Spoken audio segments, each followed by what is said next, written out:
Mahaharap sa reklamang reckless imprudence resulting in damage to property ang driver ng puting SUV na nahulikam na humarurot paatras at nagpaikot-ikot pa sa isang gasolinahan sa Quezon City. Saksi, si Rafi Tima. Nakuha ng video ang SUV na ito na humaharurot paatras sa bahagi ng North Fairview sa Quezon City kaninang tanghali. Ang SUV, ilang beses daw binangga ang isang van na nakaparada sa gilid ng kalsada.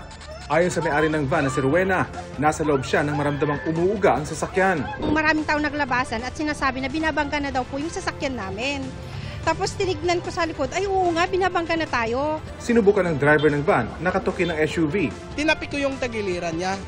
Tapos sabay silip ko, siya lang mag-isa at nakaganon siya sa manubela. Nung sabi ko, pag ikot ko doon sa kabila, sinabihan ko si Sir, katukin ko na lang. Sabi naman ni Sir, wag mo nang katukin, baka may baril daw. Matapos ito, tumawag na sila ng pulis. Sa halos 20 minutong paghihintay, hindi raw lumabas ang driver ng SUV. Sa video ito na nag-viral, makikitang kinakausap na ng pulis ang driver ng puting SUV mula sa bintana ng sasakyan. Maya-maya, dahan-dahang umatras ang SUV hanggang sa humarurot pa atras at pumasok sa isang gasolinahan.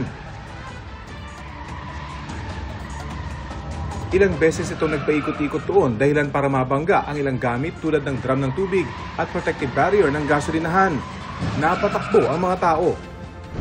Nang humupa ang sitwasyon, lumabas ang driver ng SUV pero tila hindi raw alam ang nangyari.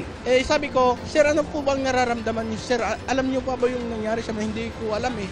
Ang alam ko lang, may tumama na sa akin dito, masakit nga eh. Kung saan ba kayo galing, Sir? Sabi niya, sa Makati pa ako. Ayos naman siya makipag-usap, Sir. 3 sasakyan ang binangga ng SUV. Wala namang nasaktan. Inaalam pa kung magkano ang halaga ng pinsala.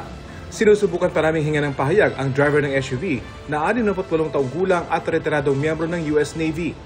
Mahaharap siya sa reklamong reckless imprudence resulting in damage to property. Para sa GMA Integrated News, Rafi Tima ang inyong saksi. Mga kapuso, maging una sa saksi. Mag-subscribe sa GMA Integrated News sa YouTube para sa iba't ibang balita.